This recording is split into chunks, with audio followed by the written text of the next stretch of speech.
Coming up on HIGMT, is the dream of a flying car actually going to happen within the next 2 years? That might be the case if Elon has his way with the upcoming Roadster. And I also provide listeners with an update to the How I Got My Tesla podcast.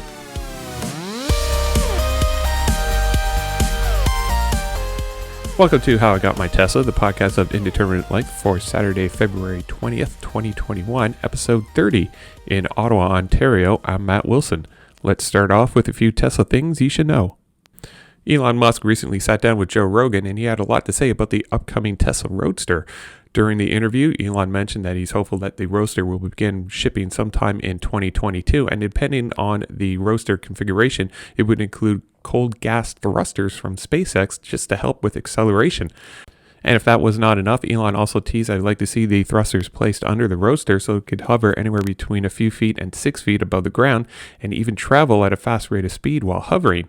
Even if the Roadster was not able to hover, Elon is hoping that the cold gas thrusters can give the Roadster an additional 3 tons of force to help aid in acceleration. And as for the steering yoke that was revealed with the refreshed Model S and Model X, Elon suspects that drivers will not be actually using the yoke very much, but instead be relying on autopilot to get around. So for years we've been hearing about flying cars, and I'm wondering if Elon is actually tired of people always dreaming of flying cars. I'm wondering if the Tesla Roadster with the hovering capabilities and so-called flying capabilities will actually sort of cement his legacy of actually bringing a mass market flying car to the masses. But actually, come to think of it, I think if the Roadster was able to hover and to fly around, it would definitely be for a limited amount of time, and I would suspect that this type of activity would be relegated to private property use only. There's no way the feds would would permit a Roadster lifting up off the ground, say 6 feet, and hovering over other vehicles just to maybe try and avoid an accident or other traffic. But it might be something cool to see, like I said, on private property, in the safety of somebody's backfield, where they're not actually going to hurt anything. They may end up hurting themselves if the thrusters run out of propellant and it comes crashing down. But, the idea that, the hovering Roadster within the next 2 years, I think this will probably end the discussion with people saying, well, where's my flying car? Elon Musk gave us our flying car. It's not exactly what we would see like Impact of the Future with the flying DeLorean, but, at least it's something that could be used to kind of conclude the discussion that we've been having for decades about having flying cars. Tesla will soon be offering the option to drivers who are leasing their Tesla EV to purchase a vehicle after the lease term has expired. TeslaRadio.com has the article, and Tesla has for quite some time not allowed leasers to purchase their Tesla, but instead had to return the vehicle at the end of their lease term. Once returned, the Tesla would be added to Tesla's fleet of available used offerings or tossed over to a third-party reseller. In Canada, US, and in Europe, Tesla previously made the option to purchase after the lease term, but those options were relegated to the Model S and Model X. Recent filings with the SEC indicated that Tesla might be including the lease-to-buy option in their current leasing terms in some areas in Europe and Asia. Currently, countries that have a lease-to-buy option are Belgium, Croatia, Denmark, France, Italy, the Netherlands, Poland, and Thailand. Tesla is quietly rolling out a refreshed Model Y and making them available for viewing at Tesla showrooms nationwide. The refreshed Model Y is now in line with the refreshed Model 3 that was released in the fall of 2020. New for the Model Y are the revised center console, heated steering wheel, and possibility for a HEPA air filtration system. Tesla's new windshield wiper patent was recently approved, and we could be seeing it on the new Tesla Roadster and Cybertruck. Instead of using a traditional wiper design complete with motors and different linkages, Tesla would be using an electromagnetic linear actuator to move the single wiper blade from side to side and allow the blade to tuck under the hood when not in use. Tesla hopes to use a wiper blade so large that it will be big enough to clean the entire windshield area. So if you want specific details on the patent application, including diagrams, you should definitely check out the Teslarati link in the show notes below. CNET's The Roadshow has noted another recall for Tesla, but unlike last week's recall over faulty memory modules on the Model S and Model X, this particular recall is for the Model X over some faulty trim adhesive. Some 12,000 affected Model X's have been recalled by Germany's KBA, which is about the same governing body as the National Highway Transportation and Safety Administration in the U.S. KBA requested the worldwide recall over the trim adhesive since in the event of an adhesive failure, the trim can detach itself from the vehicle, causing a safety issue.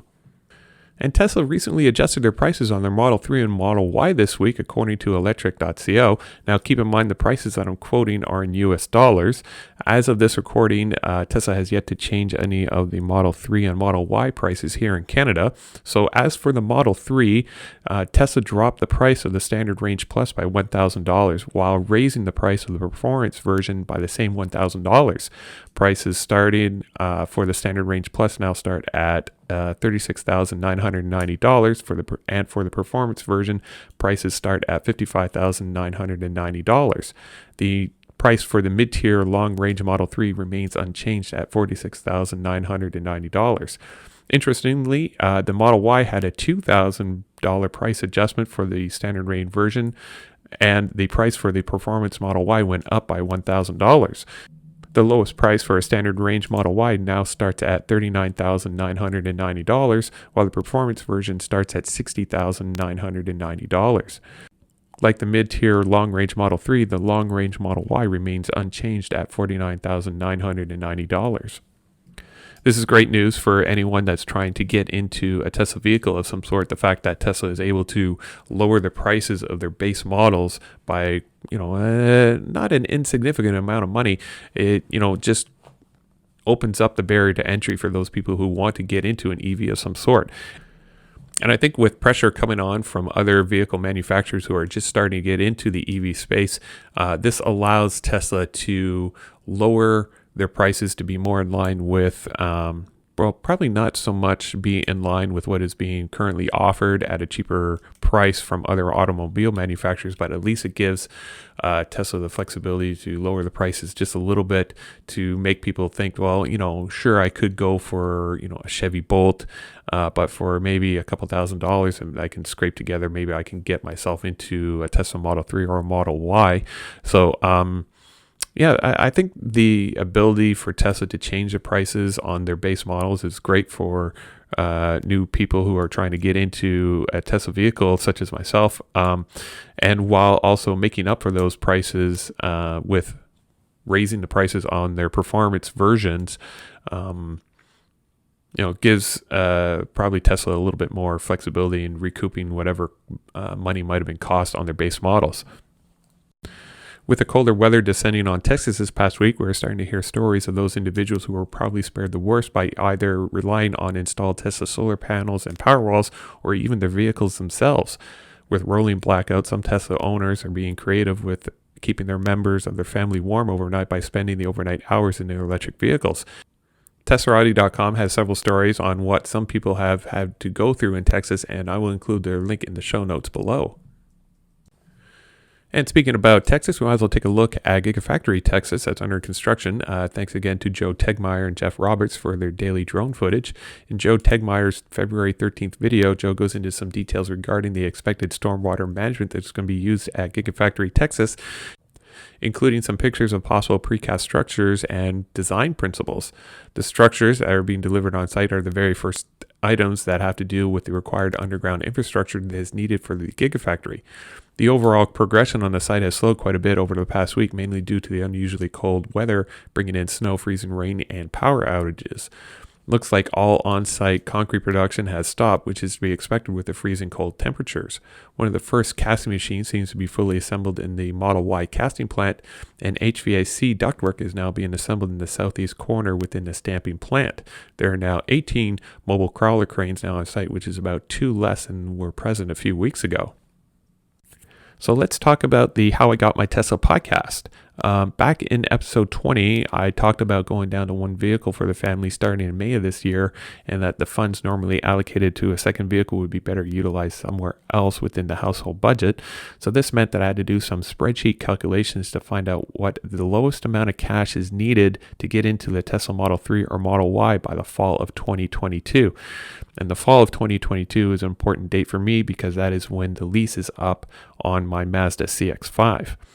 Again, I wanted to ensure that the overall finances of the house are not affected by the lease or purchase of a Tesla EV.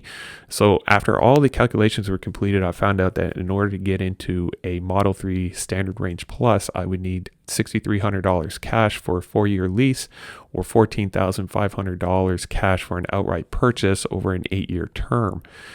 Now, as for a Model Y Standard Range, I would need $12,000 cash for a 4-year lease and $18,000 cash for an outright purchase, again, over an 8-year term. So breaking these numbers down on a per month basis, I would need to squirrel away anywhere between $330 and $950 per month for the next 19 months to get myself into a Tesla Model 3 or a Model Y. So it looks like I do have my work cut out for me. It's not going to be easy, but then again, this isn't something that's going to be really all that impossible to achieve. I just need to continue to work hard. So let's talk about the podcast itself. Now, for podcasts, I've been listening to podcasts for about 15 years now, and during that time, I've listened to countless tech-related podcasts and podcasts dedicated to covering reality TV. I know, it's a vice, but I suppose there are far worse things that could be a vice other than watching reality TV. So these podcasts have actually provided me a knowledge base I use every day in my work, and also provides me a lot of entertainment with hours of analysis of reality TV shows like Survivor and Big Brother. Anyways, if you would have told me a year ago that I would have started a podcast, I would have thought that you were actually crazy. Not only would I have started a podcast and supported a website, but I would have over 4,000 subscribers. Again, you're crazy. There's no way, I'm going to be able to start a podcast. But after starting that podcast, there's one thing that I didn't realize, and that there was no way that I would have known how supportive the Tesla community is and how much passion Tesla drivers have for their vehicles. It's really something special and something that I am committed to being part of. I really do want to help advocate for the electrification of vehicles to reduce our overall impact on the environment, and most importantly for me, to disrupt the method in which vehicles sold and purchased. With over 23 years of experience working with new car dealerships, I know for certain that the business model is primed for disruption, and Tesla is already showing that traditional dealerships that there is a simpler and better way to get a new vehicle into drivers' driveways. So I can't think of another established automobile manufacturer that has the capacity of what Tesla is currently doing, which is basically providing a premier automotive product without the unnecessary legacy overhead that plagues dealerships today, and which in turn provides a lesser vehicle in terms of dollars spent. Okay, so going back to the podcast that you're listening now, one of the biggest surprises of hosting a podcast, let alone a very technical podcast that covers all things Tesla related, is actually the amount of work that's involved. I have no idea how other podcasters are able to do what they do, which is to produce quality podcasts week after week, often approaching an hour in length. I just don't know how they do it. I don't know how they have the time. They say that producing 1 minute of video takes about an hour's worth of video editing, and I really do suspect that the same is true for a podcast when you include all the script writing, the audio recording, editing, and eventual uploading onto my website. I am honestly spending most evenings going through Tesla articles and writing scripts for the show each week. It's an enormous amount of work, but I know that at the end of each week, I've done my very best to put out a podcast, even if the podcast is about 10 minutes long. I really do wish I could make each podcast about a half hour long, but for now, that's something that I will have to continue to reach for. Maybe I just need to talk a little bit slower. So in terms of moving the podcast forward and moving myself forward towards a Tesla of some sort, I've decided to open myself up a little bit and allow myself to be humbled by some of my listeners. So if you, my listeners, want to be part of something special for me and my family, and you want to support me financially towards a Tesla, starting in March, I'll actually be starting a Patreon page. I'm currently working with Patreon, so any involvement from my listeners will be as low impact as possible. Now, make no mistake, 100% of the donations brought forward through Patreon and my backers will be directed towards Tesla, 100%. It won't be going anywhere else. As for specific Patreon details, I'll let everyone know in the next couple of weeks, but without giving too much away, I'll let everyone know that yes, there will be a $1 tier. I personally support many content creators on Patreon. I know the power that one single dollar can have on the lives of those creators. So, and even if you don't support me on Patreon, I completely understand. I will continue to put forward the best podcast that I possibly can each and every week, just like I have for the last 30 weeks, which again, if you would have told me 30 weeks ago that, I would be continuing to pump out this podcast week after week, I would have thought, wow, you're crazy. But here we are 30 weeks later, and I'm still doing this. So, and that just speaks for, the how much I believe in what Tesla is doing and how much I'm willing to advocate on their behalf to disrupt the already established businesses that we have for purchasing new cars. I've always held the belief that those businesses are perfectly set up for disruption, and I'm pretty sure that Tesla is one of those businesses that is going to be able to push a better buying experience for drivers by providing them with a better quality product. And finally, eagle-eyed visitors to the How I Got My Tesla website might have noticed that there's been some ongoing updates to the progression chart at the bottom of the main page. That's right, there's movement. I'm no longer at $195 launch deficit. Actually, I'm around $2,000 towards my goal of getting a Tesla of some sort. So you're probably wondering, what's been going on over the last couple months. Well, as much as I love to say that Elon Musk himself has contributed to my cause, well, that's not really the case. But then again, maybe he has without actually knowing it. I guess it's all a matter of perspective. The reason why that I'm about $2,000 towards my goal is that I actually own 2 shares of Tesla. As Tesla's shares price increases, so does the value of my 2 shares. So you're probably wondering, how did I get 2 shares? How did I get 2 shares of Tesla, and why only 2? Well, that's an interesting story. So I think what I'll do is I might as well go ahead and tell you the story of how I got these 2 shares. So back in August 2020, Elon mentioned that he would be splitting any shares of Tesla at a 5-to-1 ratio. Now, I've always wanted to purchase 1 share of Tesla, and I'm not exactly sure why, but the steep price at the time kept me from doing so. But after some hard work and some talks with my wife, Karen, I was given the green light to purchase 1 share, 1 share of Tesla. So how does a regular guy such as myself purchase 1 share of Tesla, one of the most valued companies in the world? Again, this is something that I've never done previously. So this is all new to me. So after getting nowhere with the usual banks up here in Canada, I really don't think that they have any interest in, people such as myself buying shares in super low volumes. I think they're more interested in mutual funds and stuff like that. So after getting nowhere with the banks up here in Canada, I tried my luck with one of the many online brokerage firms, and I was actually able to open an account to get started. The problem was at the time that I was in a race against the calendar. I had to purchase my 1 share of Tesla before it actually splits.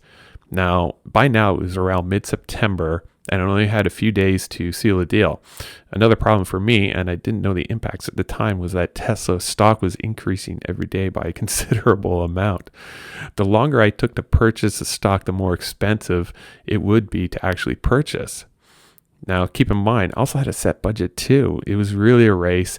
Either I was going to be too late to take advantage of the upcoming split, or I was going to be priced out of the stock purchase altogether. Well, that should pretty much do it for episode 30. I'm just kidding. Let's keep talking about this. So at the time, one share of Tesla would have ended up costing me about $2,300 Canadian. I had first I had to transfer the money from my personal account into the brokerage account. Luckily for me, I had started the process a few days prior, so I left myself a little bit of buffer space in terms of getting the first transaction to be actually completed. So a couple days later, I logged into my brokerage account only to find out that the transaction has not been completed. I was like, oh, crap. Okay, calm down. Let's just see what happens midday. Maybe it'll show up after a few hours. And yes, sure again. I checked again and the money was actually transferred into my brokerage account. Okay, so let's just buy this one share of Tesla and I can just move on with my day. Crap, it's not letting me. Turns out that Tesla stock was on a little bit of a tear at the time, and when I included the exchange rate, I found myself $53 short, and that was after giving myself an extra $150 to cover the rate in which Tesla stock was rising each day. So basically, I was screwed. I had to transfer more cash from our savings into the brokerage account. So, okay, fine, no problem. We can do this. I initiated the transfer. I had to wait until the next day to see if the transfer was successful. Again, I only had a few days to complete the purchase. Otherwise, I was going to miss the 5-to-1 split. So the next day came. As soon as the markets opened, I logged into my brokerage account to see that, okay, yes, the transaction has completed overnight. Okay, let's buy this share. Crap, it wasn't allowing me to purchase the stock again. And I didn't know at the time, but because Tesla stock rose so much during after hours trading, as soon as the markets opened, I found myself $7 short. Yes, $7 short. So I had one shot left. So I decided to transfer a bit more cash into the brokerage account, but I had to wait again until the next day, see if I was be able to purchase that one single share of Tesla. So the next day came and I tried one last time. This would have been the last day I would have been able to purchase the share and take advantage of the upcoming split. So I logged into my brokerage account and I saw that I was able to purchase a share. And by day's end, I was happy to see in my account that I had owned one single share of Tesla. I was able to purchase the share of Tesla in time for the expected split. Problem was that lonely share almost costed me about $2,600 Canadian. So I had some explaining to do. I had not expected to spend so much, but luckily for me, my wife saw how important the purchase was for me. So she basically let me off the hook with a very significant eye roll. Now, the stock purchase did come with one condition, and as soon as the stock splits and we break even, I needed to sell 4 shares of Tesla so we could put the money back into our whole household budget. And then, again, I would be left with one single share of Tesla. Now, luckily for me, Tesla stock continued to climb even after the 5-to-1 split. So I kept an eye on my brokerage account and eventually sold 3 shares of Tesla for the same $2,600 that I put into purchasing just a few months prior. So this meant I was left with 2 shares of Tesla stock, and those are the 2 shares that will contribute towards financing my future Tesla, whatever that will be. So in essence, as Tesla succeeds, as their stock prices continue to climb, so does the overall value of my 2 shares. Now, looking back, I would have liked to have invested more into Tesla at the very beginning, but it's just something that I don't have the foresight or intuition for. All I can do is continue my journey towards a Tesla of some sort, and my 2 lowly shares of Tesla are going to help me on my way. So I hope you found that story somewhat enjoyable. It's one of the many stories I am hoping to tell during the life of this podcast.